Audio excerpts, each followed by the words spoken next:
wanted to welcome everyone tonight. For those of you that don't know me, I'm Katie Street. I am one of the co-presidents of the league this year, along with Amy Goes, who's right down there waving. Hi, Amy.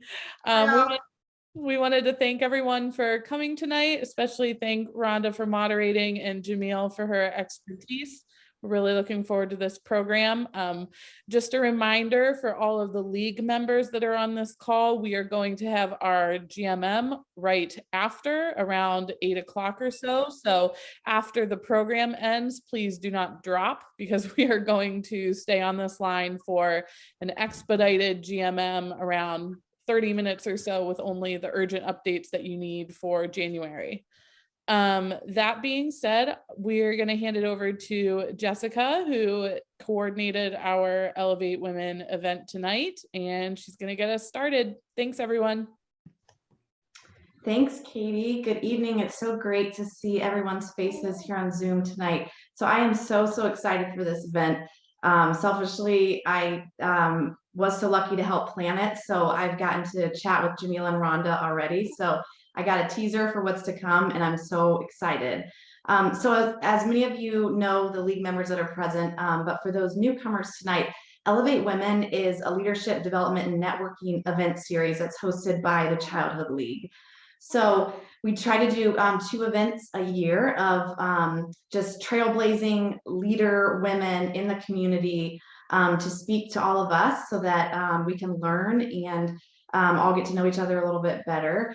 So I'm thrilled tonight for our speakers. First, I want to introduce our moderator. So as Katie mentioned, Rhonda Talford Knight is a member of the board for the Childhood League. She has earned her doctorate from The Ohio State University, and she currently is the Chief Diversity, Equity, and Inclusion Officer at Bricker and Eckler. Rhonda is a proud mom of 2 daughters, and she mentioned on one of our calls that DEI has been a topic of conversation at the dinner table since they were very young. So they have grown up around this topic. She's been doing DEI work for 25 years, which was amazing to me. Excuse my baby sneezing in the background there. But actually, one of my favorite things Rhonda said when we were preparing for this event was that part of her job now is that she advocates for people that don't know that they need advocating for. So just love that quote. I think that is a great stage to set for the evening. So now on to our esteemed guest and our featured speaker. So Jamille Jones is the founder of Pint-Sized Protesters. In her day job, Jamille is a DEI executive senior manager at Bath and Body Works. So she does this both in her day job and in her personal life, which is so amazing. She's also a proud mom of a 7-year-old daughter, who I think Jamille mentioned is enjoying ice cream right now to keep her off screen.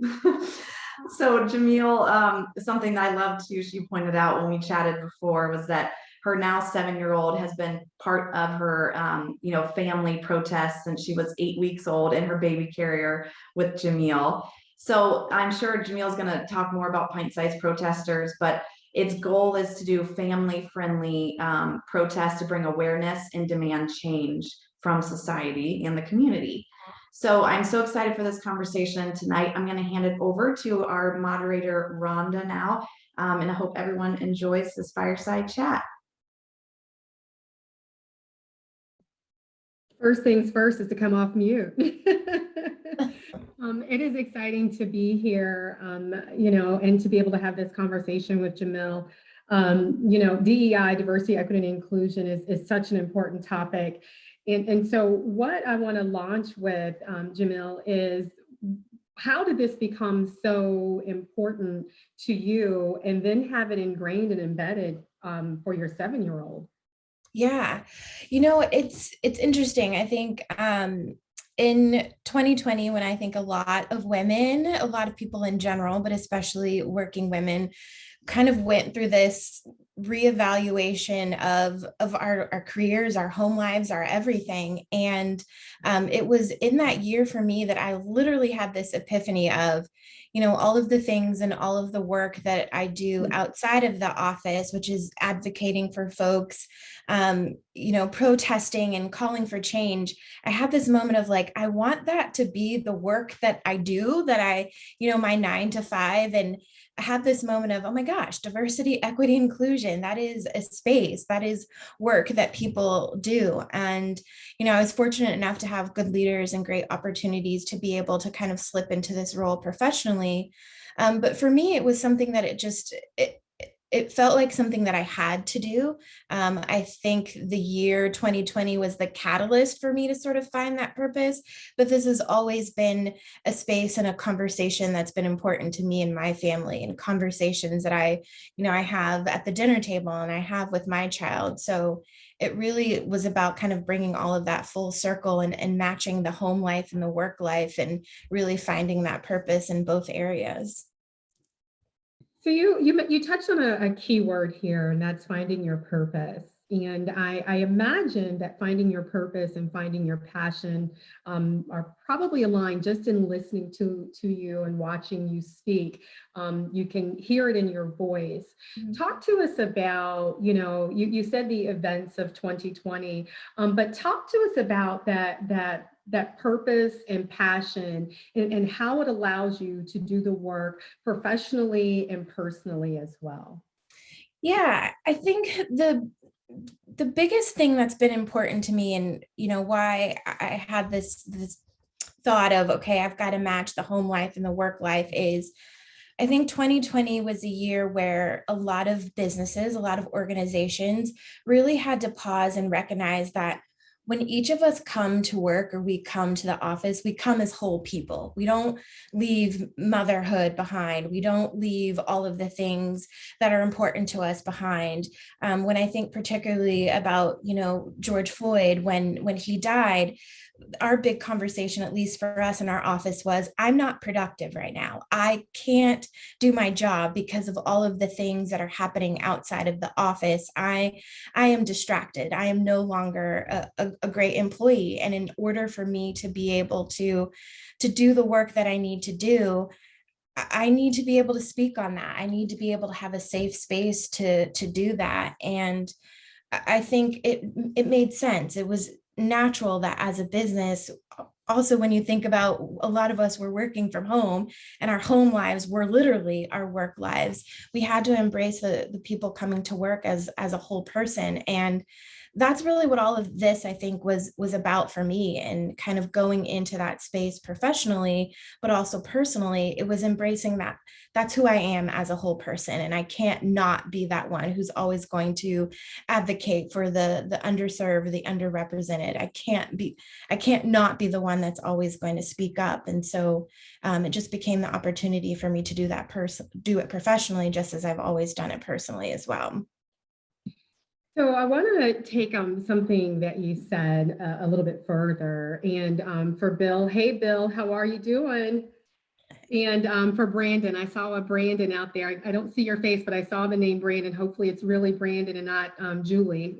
But so for my two gentlemen, there you go. Thank you, Brandon. So for my two gentlemen, you get to listen in on this, but for my group of women that are here, you touched on this piece of being a mom, right? And how being a mom and weighing heavily on you. And we know that, and Bill, I'm going with our profession, now my profession in a sense, we've seen this great resignation occur, and we've seen it occur with moms, right? And we've seen the shift industries all across. Touch on is 2020 was taxing. I think it was Gina who put a heart right in there. And then not only 2020, let's keep going. 2021 has been taxing. We're hoping 2022 is not as taxing, but we're starting out. It's a taxing year. And so what I want to ask you is, as you were momming, right? And 2020 was taxing, draining.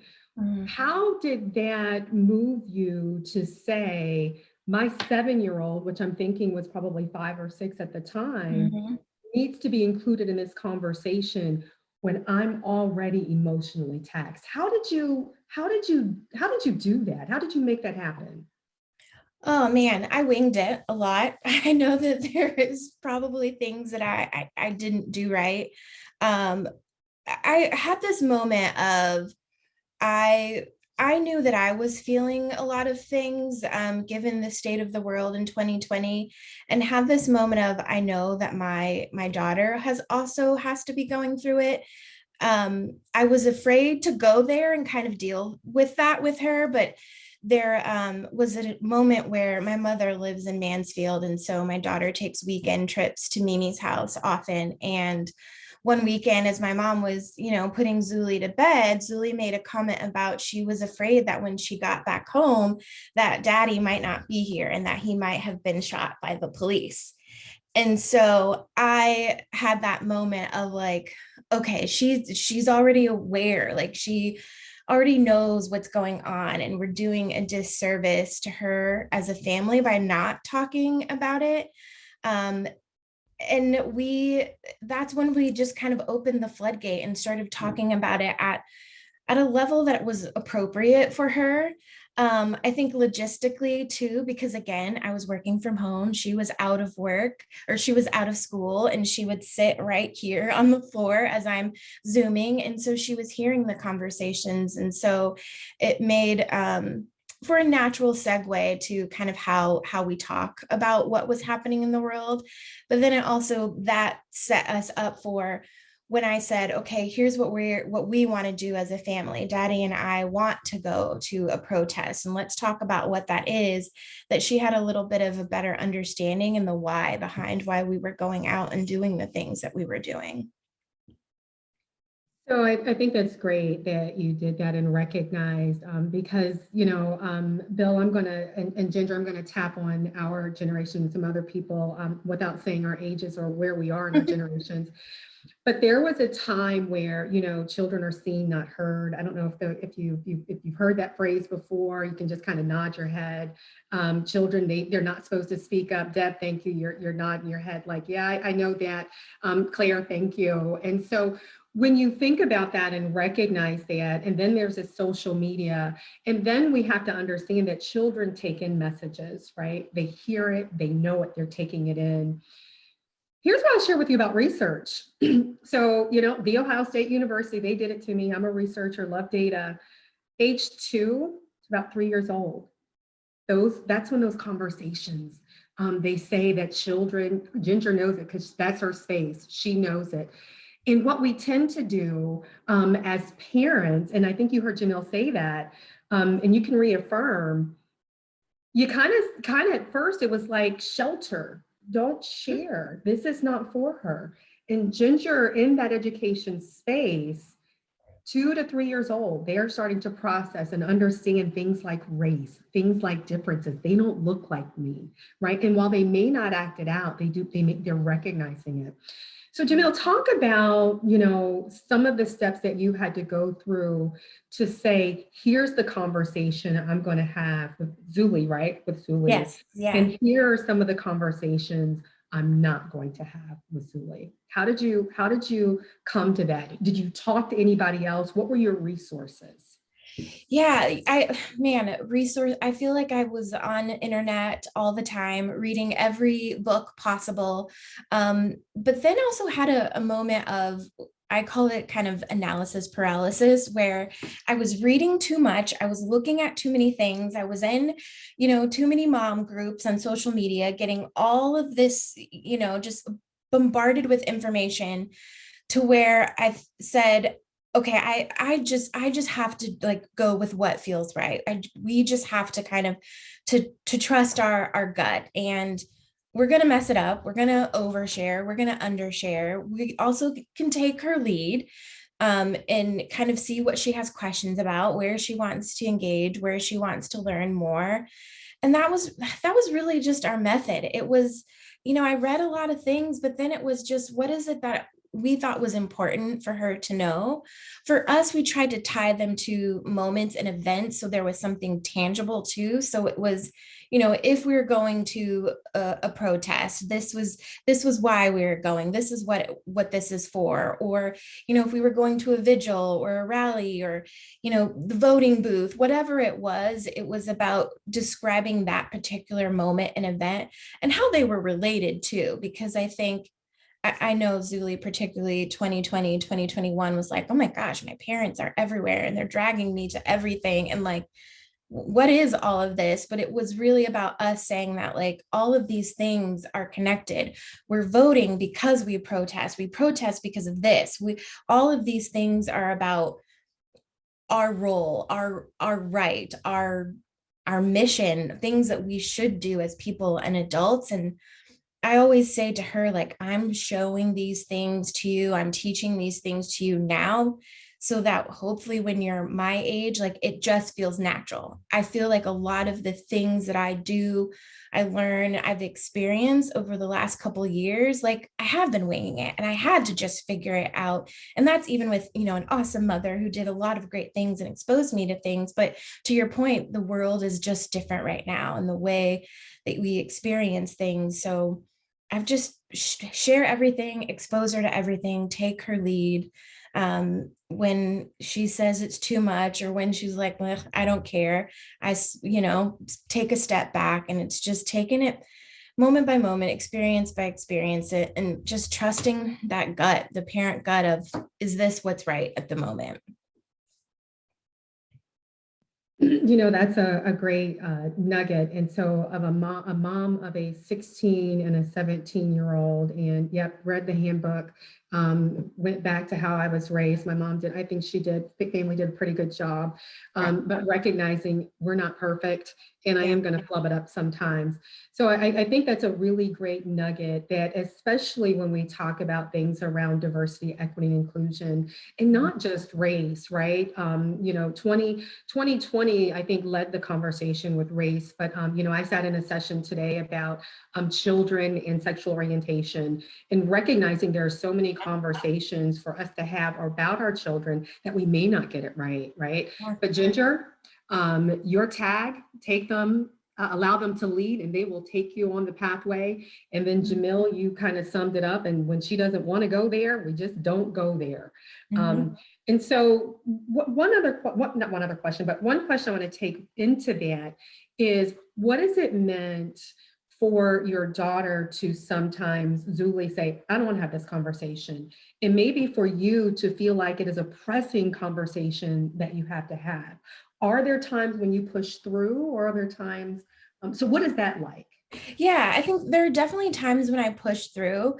I find that those times when I push through are the times where we have to keep coming back to it multiple times, or it doesn't necessarily stick, or the understanding isn't to the level that I think it should be. And sometimes that leads to greater or bigger questions. You talked about gender and sexual identity, and I will admit that kind of when pint-sized protesters and those things first started, we were really focused on one aspect of diversity, and that's skin color. And it's talk about like how just the world and the generation is different. Like my daughter was asking more questions about things, and so right now we are talking a lot about gender and identity. And again, my mom was here this weekend, and she's like, it's time to have that talk. But that talk right now is not so easy of like man, woman, you're done. There's so many layers to it. And I was so nervous going into the conversation, but like they get it. Like kids, they get it. And it's not as complicated as we think it is, or we get all stressed out about it. So I think when there are moments where I feel like this is a deep topic, we need to have this conversation, I want to make sure that she gets it, that I try to relax and know that we either come back to it, or she took a little piece now, we might have to come back to it later, but at some point she will understand and learn it all. I don't have to make her this like super inclusive, most genius, DEI, brilliant 7-year-old. Like she's 7. And as long as she is a person who is accepting of others and is still learning and growing, then I think we're doing all right. Wow. I love that, just the idea that she's not going to be the super person, which I'm sure she is, though, when it comes to DEI, but recognizing that she has space to grow. So I kind of now want to transition that to the workplace, right?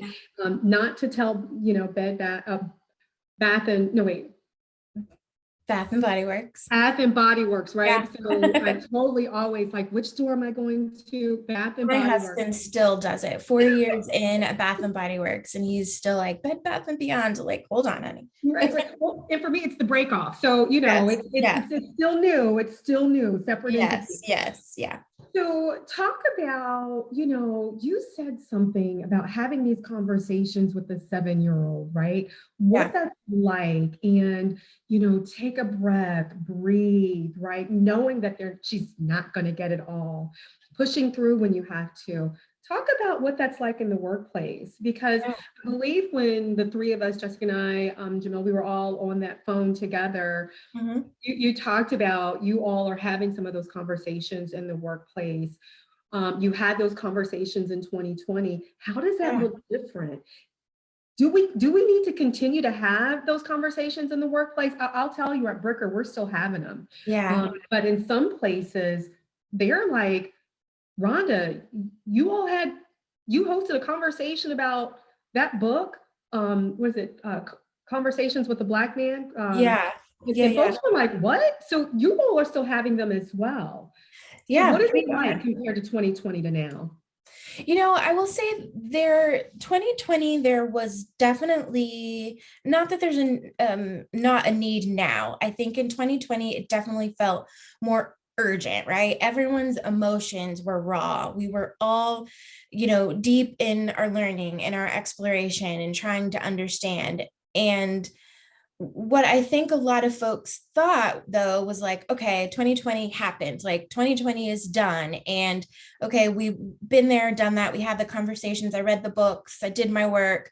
Cool. I'm woke. Move on. But then 2021 happened, and 22 is happening, and 2023 will happen. Like, it's not a finite conversation. And what's important about those, and we call them conversation circles at our space. And really what I define them as, they are safe spaces to share experiences. And I think one of the most important things about DEI work is the experiences of others. You can read every book in the world. You can get all the certifications that you want, but there is something about coming into a space where people are different from you and hearing what they go through, hearing about, you know, how they grew up, or hearing about, you know, their faith or their religion and how that impacts or how they show up in the workspace. Those are so important.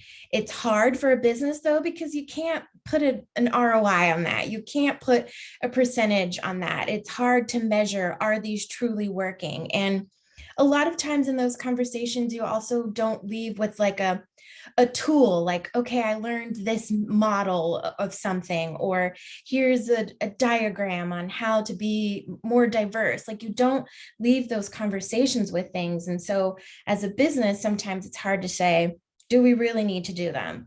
What's really great, I think, at least about our workspace and why they're still happening, is because associates are saying, I need them. I learned so much. I'm still here because of those conversations, or I am a better employee. I'm a better colleague. I'm a better mom. I'm a better whatever, because of the things that I'm learning in those conversations, and why I am grateful that we continue to do them today.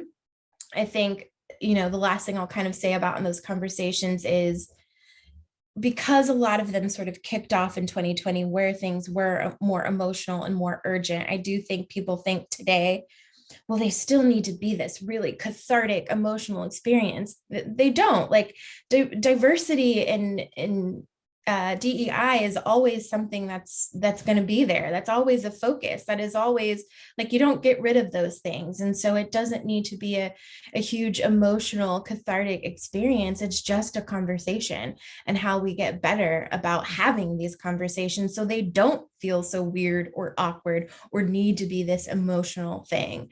It's part of just being a human. It's part of the work. It's part of being an employee. I think you were spot on in talking about the ability to be able to navigate those conversations in safe spaces.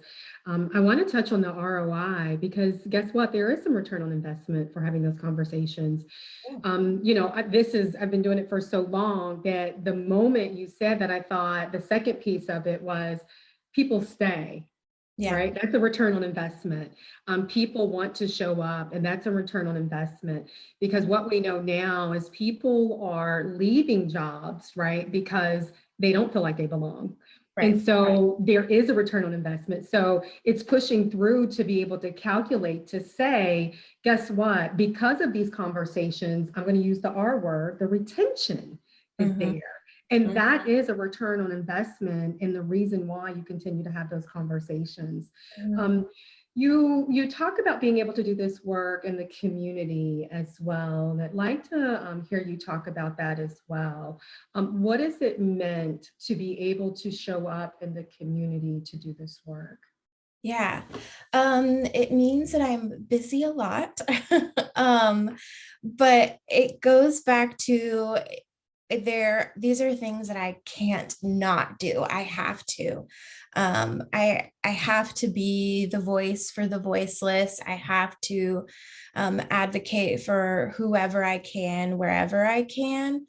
And I think particularly with, the work of pint-sized protesters, as much as I would like to say that this fight is it'll be over, or at some point, we won't have to do this anymore. We think about, yesterday was MLK Day. He was having the same conversation years ago. We are literally fighting for the same things today. And as much as I would like to think that we won't, like, our children and grandchildren will be too. And so that is a big part of why I do the work I do, why pint-sized protesters exist, is because I want them to know that they have a voice and that they can use it now, even as little people, so they are better and more confident in being a voice and having that voice when they are older.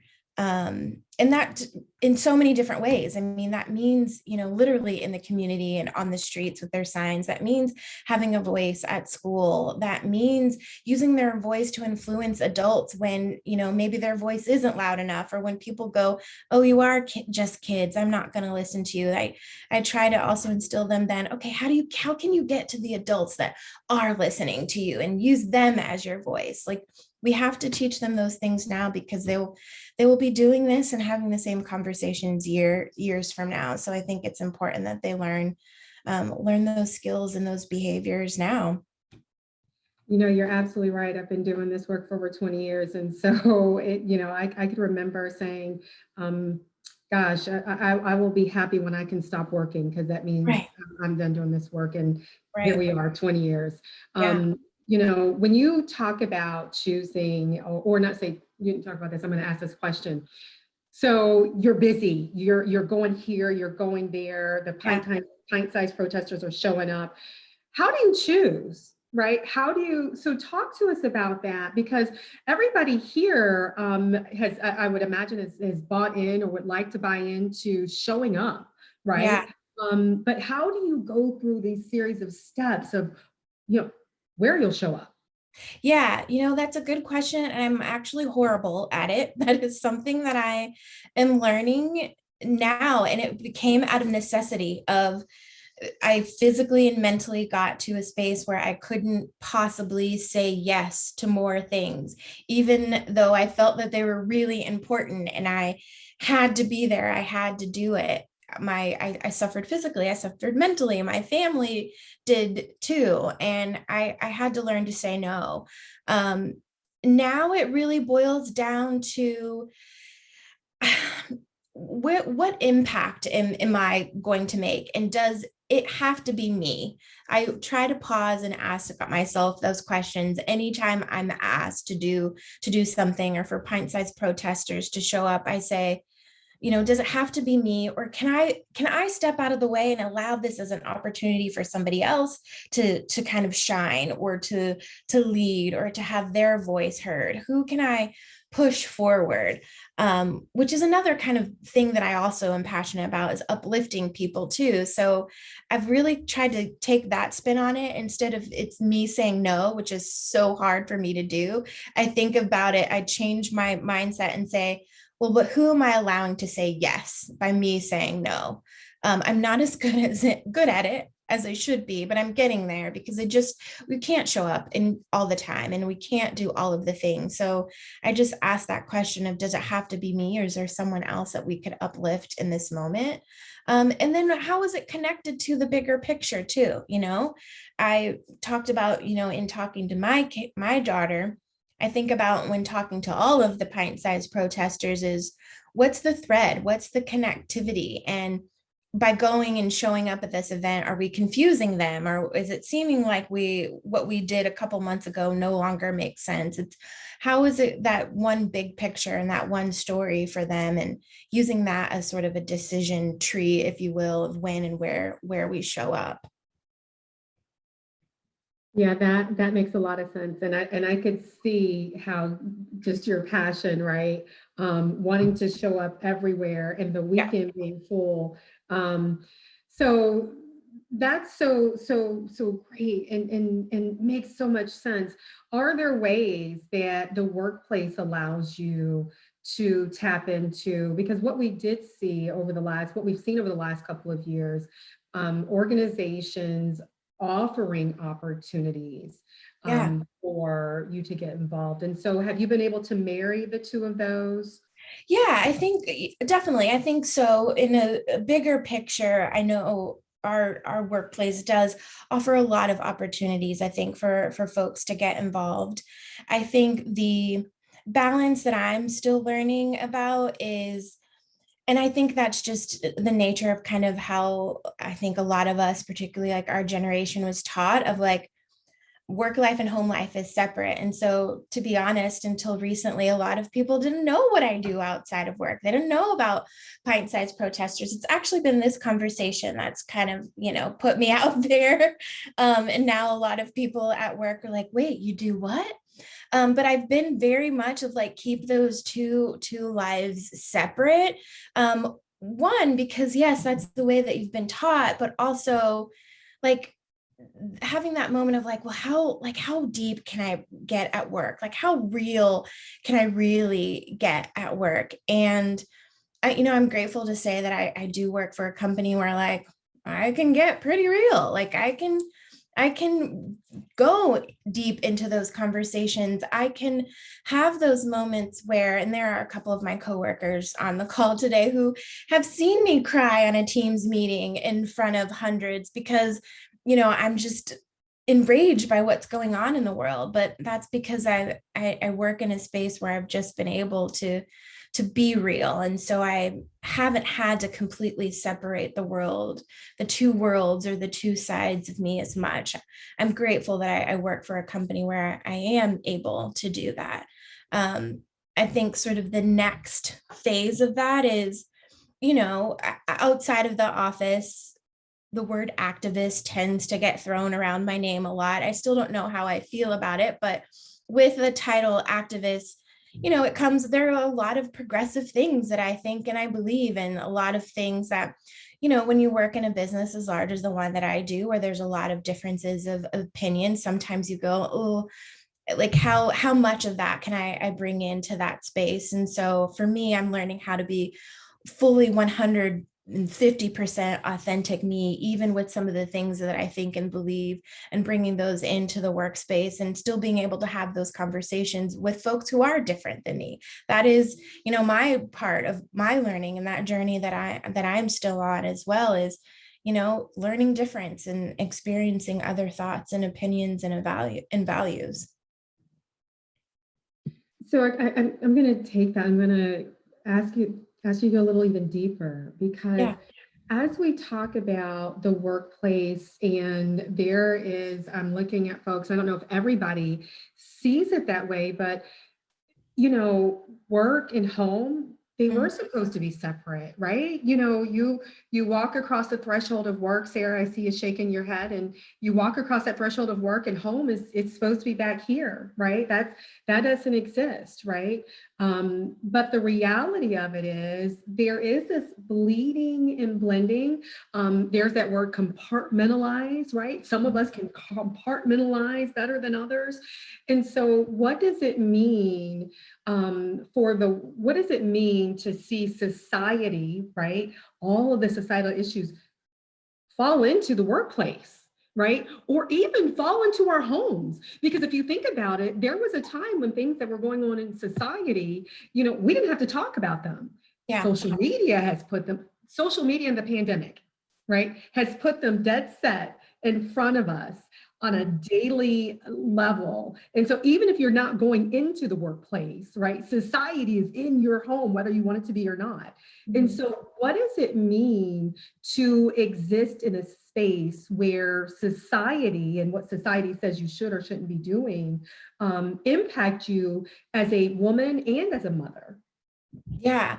And then, wait, one more layer, intersectionality as a Black woman, right? Yeah. And as a Black mother, right? Yeah. And so individually and the intersection of all of that. Yeah, you know, I love that question, because when you think about it, our workplaces are just, it is a smaller version of what's happening out in the world, right? Like, I think it was easy to think about, you know, as things were escalating in 2020, going, oh, well, you know, that's society. That's this huge issue that we have as a society. That's systemic racism. But then you kind of funnel your vision and you look at your small community or your small workplace, and you see elements of what's happening in the world in the workplace, and you have to deal with those things. You have to address them. There are systemic concerns and issues in all of our workplace, and while you may address them a little differently from a corporate perspective than you might out in the world, it's still the same things happening. And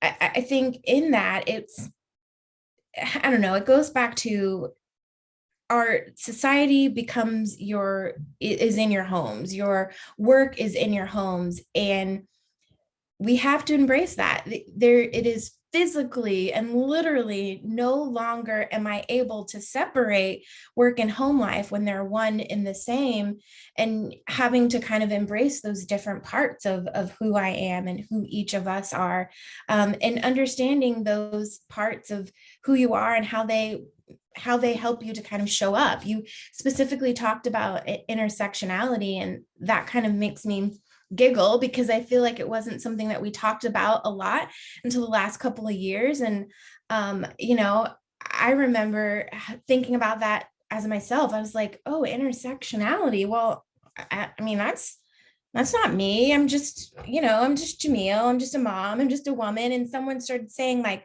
okay, but like, you're a Black woman, you are an only child, you were raised by a single mother. Like, these are all things and all layers that make up who you are, and all impact how you show up at work, how you show up as a partner, as a parent. And you can't negate those things. You can't forget those parts of you. And I think that was probably a personal, like, safety mechanism that I probably used for years. It's like, let's ignore the fact that I'm Black, because obviously I'm going to show up in a space and people are going to figure that out. So let's just focus on the woman part.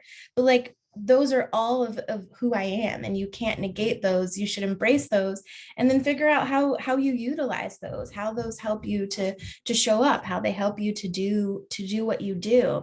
And that's where I feel like more and more businesses are allowing space for people to do that. Like, some of the conversations and the things that I'm hearing from coworkers or conversations that I'm having, it still blows my mind sometimes, because I think about when I, joined this brand 4 or 5 years ago, we never would have talked about these things, but you have to talk about them now. We will not move the needle. We will not produce. We will not be successful if we don't.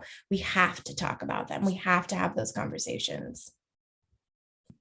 So I'm gonna go down another pathway away from work, and Yeah. I'm gonna talk about the labels, right? The labels Mhm. in intersectionality, and it goes back to talking with children and when to talk with children.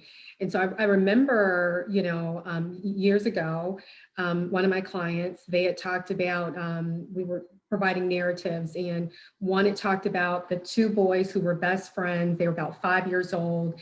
And the one friend, who was a white boy, said to the Black friend, who was Black, said, "Oh, you're Black." And the Black child went running home because those labeled conversations hadn't been had. And then on the flip side, there was a mom who was in the room while her daughter was reading, middle school age. So those you don't know, that's typically about 11, 13, 14, 10, 15, it just depends.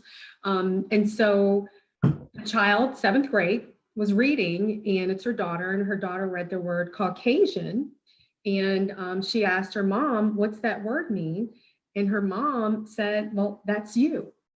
And so it's really going back to, right, Jennifer, don't you love it, right? And so going to talking with our children about their labeled, I'm going to use that word, labeled identities. How have you had those labeled identities? And you talked about it earlier, those labeled identities with your daughter, who's now 7 with Zuli.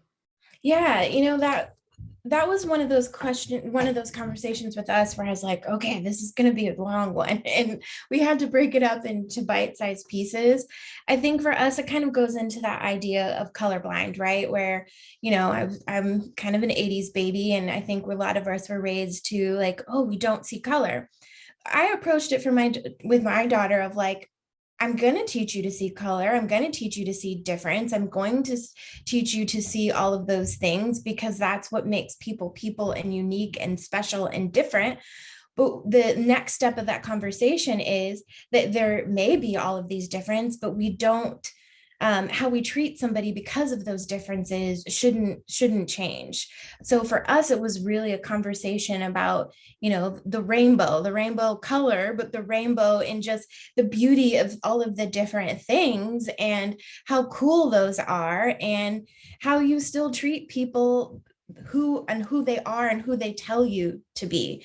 It also kind of goes into, and it's just because it's a conversation that we're talking a lot about right now, and gender and things like that, is how do you also get to know the person, right? Like, particularly we're reading a book where they're talking about gender and they and them, and I might look one way on the outside.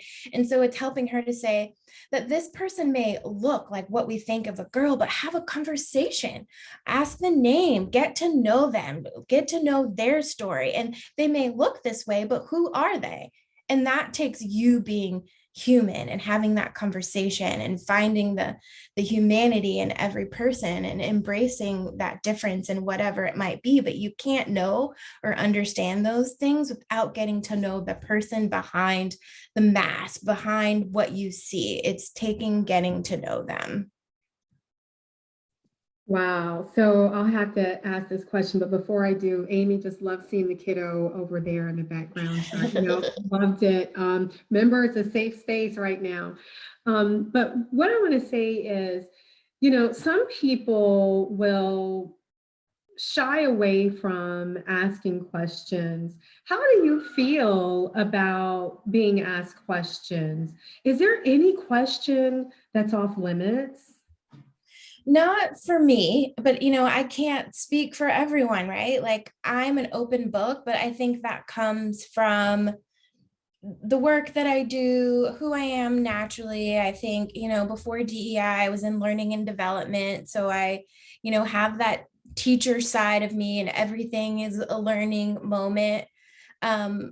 I do know that, though, that there's, I think about particularly in social injustice and the way that things have been happening in the world, that a lot of times you hear Black women in particular say, I'm not your teacher. Like, I can't be your education. Like, don't come to me with all of your questions. Like, you go do the work and figure it out. I think there's a part of me who embraces that, but I also say, if you are doing the work and you are learning and you want to grow and you want to know more, I want you need to learn from experience, right? And if there's nobody else in your world or in your neighborhood or whatever it might be that you can talk to or you can ask these questions, I want to be that person. I rather you come to a person versus, just reading all the books and the articles and shaping your thoughts, your beliefs, your whatever based on those things. Like,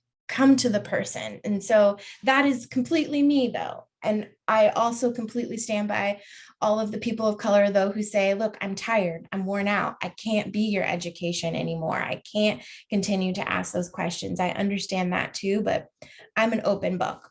I'm anytime, always reach out, ask questions, whatever. I want to do those things. I think it's part of that purpose and that mission. And I do it too. Like I'm still learning and growing, and sitting here kind of sharing my experiences makes that sound like I've figured it all out. My goodness, no, like I am messing up as a parent and winging it in a lot of ways, but I want to be able to have those people that I could have some of those tough conversations with too.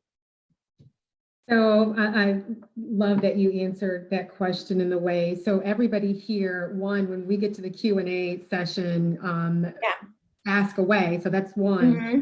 But two, just really reiterating the fact that, and I had this conversation with some folks earlier, if we left it to, everyone to go read a book or everyone to go Google it on the internet, oh my gosh, we'd be in another world of trouble. Mm-hmm. Because reading without insight or perspective from anyone else leaves you in a continued vacuum.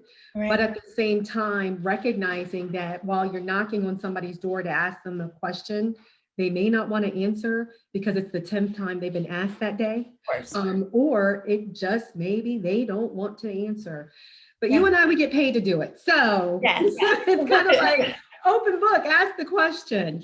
I want to kind of allow you to close with two things before we go to the question and response. And I always say response because you keep hitting it on the nail. If we had all the answers, I'd be sitting with Oprah right now. So we're getting responses here today. So two things. The last thing I'd like you to provide is just some tidbits, right? What are your tidbits or just huge takeaways? But before we get to that, when you think about where you see the future of our city, where you see the future of our country, what do you see and what would you like to see? Oh, that's a good one.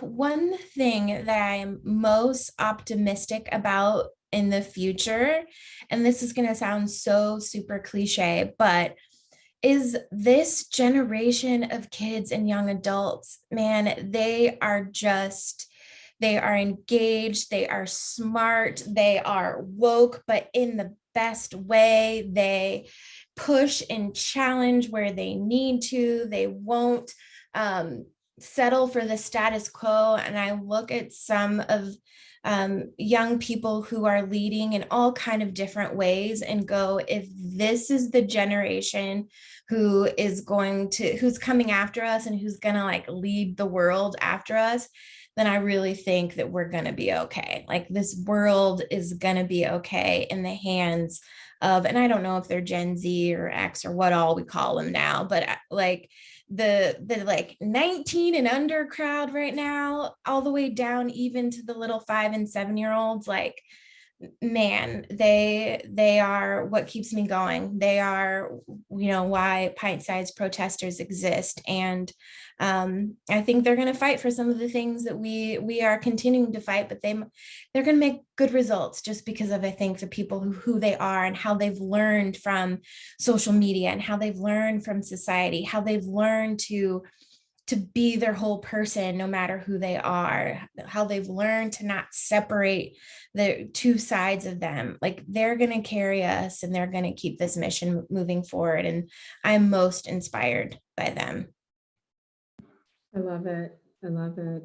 What's your tidbits? What's your tidbits and takeaways? And if I'm going to ask you for two different categories. Yeah. Tidbits and takeaways for what does it mean to show up you know, as a woman, as a man, as a person, as a human being that has a voice. And then what does it mean to show up as a mom? Yeah. Yeah, I think showing up as a human being, I think it's really that. And I always say, like, show up and be you. And whatever you is, like, just be authentically you. It's easier said than done, but that nagging question that you want to ask it. That thing that maybe you've kept quiet or private, or you never talk about that at work, talk about it. Find the safe space, find the safe people, break down that little separation in those silos that we've put ourselves in, and know that there is this molding and that you can really show up in all spaces as authentically you, whatever that means to you. I think as a parent is just trust the little ones, trust the short adults, as I call them sometimes, and know that they're listening more than we think. Have the tough conversations with them because they can handle a lot more than we think. Take their lead. But yeah, go there, have those conversations with them, and then sit back and watch them. You know, I'm amazed at some of the things that I guess just through osmosis that my child is learning, and she'll do things and I go, whoa, I did that. So take a step back and just watch and be inspired by them, and let them kind of guide your next moves as well. I love it. So it's be you, Yeah. right? Be you. Everybody be you, be yourself. And then go there. Go there. Afraid and all, go there. And then watch, listen, and learn. Watch, listen, and learn. I am the type of person that if I decide to type a question, I may take too long, or I'm trying to analyze to make sure I haven't made any mistakes, that I probably made 2 or 3. So if it's okay, if you have a question, what would you, not what, go ahead and just ask it. Marathon nursing session in school. I'm so glad to hear this. Oh, I hope, it is osmosis. Elena, if it's Elena, I believe that my children, 16 and 17, picked up on this work because I read to them while they were in the womb.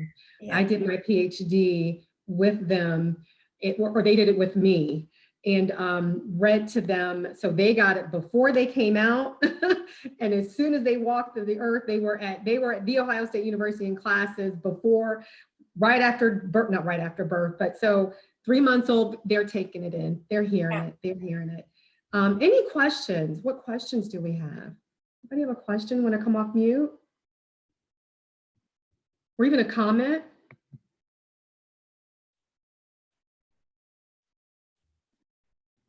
Yes, Jamille, can you say more about pint-sized protesters? Yeah.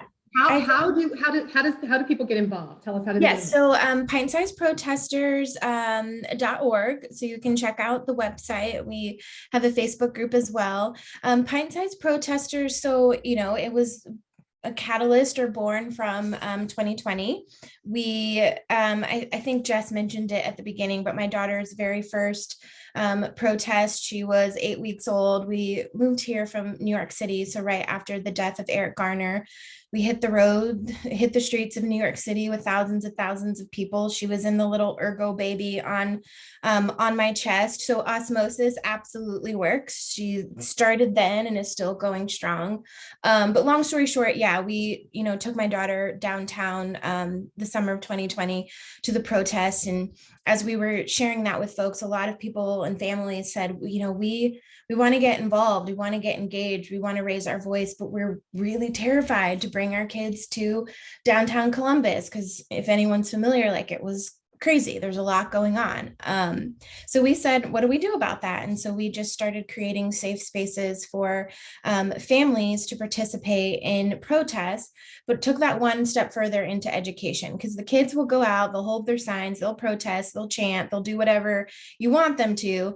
But if they don't understand why they're doing it or how they can continue that act and idea of protesting at school, at daycare, or whatever, then our mission was not purposeful. So we extended that into education. We have what we call play dates with the purpose, where we get together monthly, whether at a park outside or now virtually, to really just raise anti-racist children. And we have different topics and participate in community events throughout the city as well. So yeah, pint-sizeprotesters.org. You can check us out there. So is there a fee to get involved? So they can go to the website, but Yep. how do they get involved? Do I have to show up to everything? Yeah, you do not have to show up to everything. You can really kind of pick and choose what you want. We do have some, I kind of our OG diehard pint-sized protesters that come to everything. But yeah, it's kind of plug in where it makes sense for you, where you can contribute. There is no fee. We are completely grassroots started, grassroots led. It's myself and 3 other moms who behind the scenes just make it work. Luckily, we have different experience. We have a teacher, we have a marketing person, we have me and DEI, and we just make it work. Yeah, age groups. I see that we have a question in the chat about age groups. Our core audience, I would say, is about the 5 to 8 range. Our play dates with the purpose, we do try to split up in a couple of groups. So content that's a little bit for an older group if we have, so old over 10, 11. But our core group is kind of that 5 to 8 range. So do you have any recommendations or suggestions or thoughts for that next question? How to engage a 7-year-old who is nonverbal with autism? Yeah. For her to use her voice. Yeah, and this is something that we've embraced, because we say use your voice, but meaning not literally, right? Like kids are able to express things and able to make a difference in a variety of different ways. We use a lot of art. I believe that protest and art kind of go together. And so we utilize that kind of method, getting kids to kind of get some of their ideas out in an artistic way. And we really take the kids' lead, right? So, I think if it's Katrina, right? If you are interested in engaging with us, we'd love to also learn more from you. Like, how can we better support kids and families like yours to be able to use their figurative voice to kind of help make a change? Yeah. Love it. Thank you. Yeah. Just like if they can give since my experience has been many. Okay, I'm just gonna read this. Brandon said, I was wondering what you start with when speaking with a white person when trying to convince them diversity is important for them and not just a gift they can give to members of the global majority. Since my experience has been many people become involved in anti-racism work because of a personal connection to a person from a marginalized group. Love this conversation. Yeah. Thanks, Brandon. Yeah. And Rhonda, you might have, you might have some good tidbits to share, and then I'll jump in. Yeah, so one of the things that I'll share, Brandon, is we've been defining diversity incorrectly across the globe, right? So in the spaces that I am in, diversity has meant that Bill Nolan is excluded, right? Because we have said that diversity are all the white women, the black women, the black men, the gay men, the gay white men, right? Diversity is all people, all people. When we want to talk about diversity, we must first ensure that we are using the word diversity correctly. And that is to include, those that are Asian, those that are Black, those that are white, those that are Muslim, those that are right, every level of diversity. And when you want to talk about underrepresented groups, right? then we're talking about underrepresented groups. Or when we want to talk about historically underrepresented groups, which that's just race-based only, then that's what we're talking about. So at Brooker, what we've done is, and this is what I love because Jim, who's our managing partner, I've had this conversation, and whenever we're in conversations around the table, if we're talking about underrepresented groups, he will remind folks that's what we're talking about. And so getting people to understand that the diversity conversation includes everyone at the table. And we're not just inviting Bill Nolan. Bill Nolan is a part of the conversation. Bill, I'm picking on you because I know you. And yep, and I think you're good with it. But do you see how leading with that really starts to change? But we need to get a lot of us who do DEI work to understand that we have to do that work in order to get all of our folks who are white, and I'm going to say especially white males, to know that they are a part of the diversity conversation, right? And then to understand what the value in having them push it is, because guess what? In society, in this world right now, it's their table. It still is their table. Let's talk about reality. And until we can get that table dismantled and everybody brings a piece into the room to construct a table, everybody has to be a part of the diversity conversation. So I'll stop there. Oh, it's 8:01. Katie, Amy, Jessica, I'm not sure who we need to defer to, but I want to say that this has been great and amazing. Jamille, thank you for the opportunity to facilitate this conversation with you. I hope all of you know this was an unscripted conversation, really about Jamille being able to provide her insights, for you to see what it's like for her to be a mom, a Black female, working and doing the work personally and professionally. Yeah. And just thank you for having me. It's been great just sharing a little bit and just having an open, honest conversation. They are so, so important to, being whole people and important to the work. And so just thank you for saving this space and offering up this space for this. So thank you. Rhonda, Jamille, I just wanted to say thank you so much. Sorry, I had to have two computers going. So thank you. I'll echo Amy. Thanks so much. And thanks for your work, Jamille and Rhonda, your moderation, or moderating, not moderation. I'll also give an extra shout out again to Origo Branding for sponsoring this event. And I know that was brought in by Christine, who's one of our league members. So extra thanks to her, as well as Barnes and Thornburg, which is Katrina Thompson, who is one of our board members. So extra thanks to her as well. We appreciate everyone joining. League members, if you wouldn't mind staying on, we'll have a quick GMM. And everyone have a great Tuesday night. Thank you.